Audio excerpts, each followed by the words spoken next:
সেনাবাহিনী মানে সশস্ত্র বাহিনী তারাও রেহাই পাচ্ছে না। সরকারি তো অবৈধ, ইউনূস তো অবৈধ। ক্ষমতাচ্যুত সাবেক প্রধানমন্ত্রী শেখ হাসিনা ভারতে বসে বাংলাদেশের পরিস্থিতিকে উত্তপ্ত করার চেষ্টা করছেন।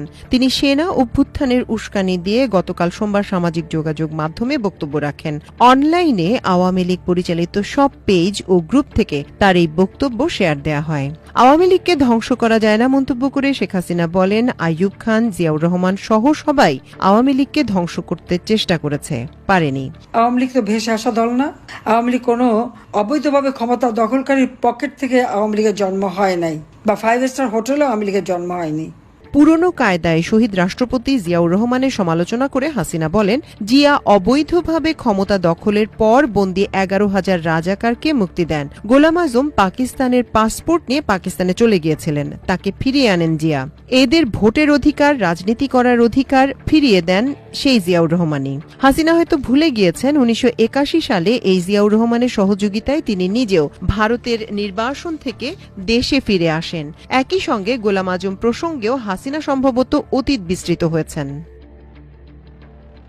1991 সালে নির্বাচনে জামায়াত 18টি আসন পায়। সে সময় দলটির আমির ছিলেন গোলাম আজম। ওই 18 সিটের সমর্থন নিয়ে সরকার গঠন করার আশায় সে সময় হাসিনা জামায়াতের আমিরের সঙ্গে শুধু দেখাই করেননি, তার পায়ে হাত দিয়ে সালামও করেছেন।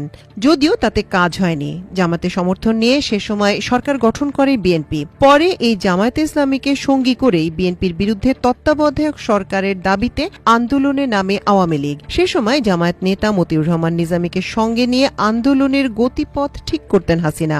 তাদের অসংখ্য ছবি ওই সময় সংবাদ মাধ্যমে প্রকাশিত হয়। এই নিজামীকেই পরে 2016 সালে যুদ্ধাপরাধের দায়ে ফাঁসি দেন হাসিনা। ইচ্ছা মতো আইন পরিবর্তন, একটা আইনে বিচার কাজ চলছে, চলমান বিচার অব্যাহত থাকতে ওই আইন আবার কি করে সংশোধন করলো, ওই একই কোর্টে আবার সংশোধন করে নতুন ধারা কিভাবে যুক্ত করে, এটাও তো বেআইনি। দ্বিতীয় কথা হচ্ছে, সংসদে পাশ করা যুদ্ধাপরাধীদের বিচারের আইন, সেটা কিভাবে শুধুমাত্র এক্সিকিউটিভ অর্ডারে সংশোধন করে তার বিচার কার্য চালাতে পারে, এটা তো চালাতে পারে না। সম্পূর্ণ আইসিটির বর্তমান যে অবস্থাটা আছে সংশোধনের পর, এটা তো কোনো আইসিটি থাকে না। আর যে ডিফেন্সে ছিল সে কি করে চিফ প্রসিকিউটর হয়? সেনাবাহিনী প্রসঙ্গে হাসিনা সরকারকে লক্ষ্য করে বলেন, যারা আমাদের সার্বভৌমত্ব রক্ষার কাজ করছে তাদের সঙ্গে কি ব্যবহার করছে তারা। ওয়ারেন্ট ইস্যু করেছে কতজনের বিরুদ্ধে, তাদের বিচার করবে আইসিটি। আইসিটি কি? যুদ্ধাপরাধের বিচারের জন্য আইসিটি গঠন করা হয়। পার্লামেন্টের আইন দ্বারা এটি গঠিত। জাতির পিতা এটি যুদ্ধাপরাধের জন্য গঠন করেছিলেন। তিনি বলেন, আমাদের সার্বভৌমত্ব রক্ষাকারীদের বিচার তারা করবে সেখানে যেখানে আমরা স্বাধীনতা বিরোধীদের বিচার করেছি। সশস্ত্র বাহিনীর জন্য আর্মি অ্যাক্ট আছে, তাদের বিচার ও তদন্ত সেখানেই হবে, এখানে অন্য কোনো সুযোগ নেই। সশস্ত্র বাহিনীর জন্য কিন্তু আর্মি অ্যাক্ট আছে, এখানে কিন্তু অন্য কোনো সুযোগ নাই। স্মরণ করা যেতে পারে 2014 সালে নারায়ণগঞ্জের 7 খুন হত্যা মামলায় বরখাস্তকৃত লেফটেন্যান্ট কর্নেল তারেক সাঈদের বিচার হয়েছে বেসামরিক আদালতে। ঘটনার সময় তিনি সেনা কর্মকর্তা ছিলেন, র্যাবের অধিনায়ক হিসেবে দায়িত্ব পালন করছিলেন। এই ঘটনাকে সম্প্রতি সেনা কর্মকর্তাদের বেসামরিক আদালতে বিচার হওয়ার নজির হিসেবে হাজির করেছে বিবিসি। 7 খুনের ঘটনা হাসিনার আমলেই। তিনি হয়তো এই বিষয়টিও ভুলে গেছেন। ক্ষমতাচ্যুত প্রধানমন্ত্রী আইসিটি সম্পর্কে বলেন, এখানে তো বিচারক, প্রসিকিউটর, আইনজীবী সবাই জামাতের। চিফ প্রসিকিউটর তাজুল ইসলাম সম্পর্কে তিনি বলেন, এই তাজুল ছিল ডিফেন্সে, জামায়াতেরই একটা রাজত্ব আইসিটি। তিনি বলেন, অব্যাহতভাবে আইন পরিবর্তন করছে তারা, একটা বিচার চলমান আছে, সেই অবস্থায় কি করে আইন সংশোধন করলো, এটাও বেআইনি, আইনের খেলাপ করা। যারা স্বাধীনতা সার্বভৌমত্ব রক্ষা করবে তাদের বিচার যারা স্বাধীনতা বিরোধী তারা করছে। দেশে কোনো আইনের শাসন নেই। এক্ষেত্রেও সাবেক প্রধানমন্ত্রী তার আমলের স্মৃতি কিছুটা বিস্তৃত হয়েছেন। 2013 সালে জামাত নেতা আব্দুল কাদের মোল্লার বিচার চলাকালে আইনে পরিবর্তন এনে তার ফাঁসি কার্যকর করা হয়। আমেরিকার ডিপ স্টেটের অর্থ, ইউএস এইডের অর্থ এবং ইহুদি ধনকুবের সোরসের অর্থ দিয়ে তার জবাব কি ইউনূস দেবে বাংলাদেশে?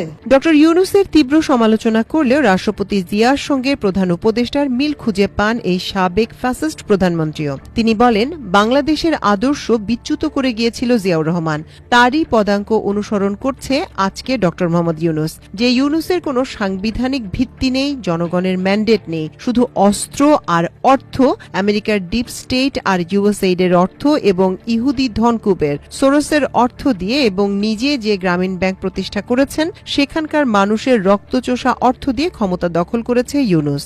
বাংলাদেশেই তার 5,000 কোটি টাকার ফিক্সড ডিপোজিট আছে, 6,000 টাকার বেতনে সে চাকরি করত, এখন সারা বিশ্বে তার কোটি কোটি ডলার।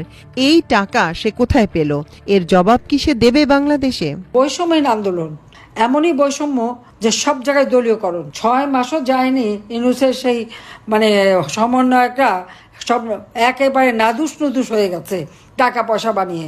নিজের উন্নয়নের বয়ানও দেন আওয়ামী লীগের সভাপতি। তিনি বলেন, আমার দুঃখটা হচ্ছে দিন রাত অক্লান্ত পরিশ্রম করে মানুষের আর্থসামাজিক যে উন্নয়নটা করলাম, মানুষ যে আরামে চলতে পারছে, নিরাপদে থাকতে পারছে, কাজ করে খেতে পারছে, আর্থিকভাবে উপার্জন করতে সক্ষম হচ্ছে, এই কথাটা কেউ একবারও চিন্তা করল না।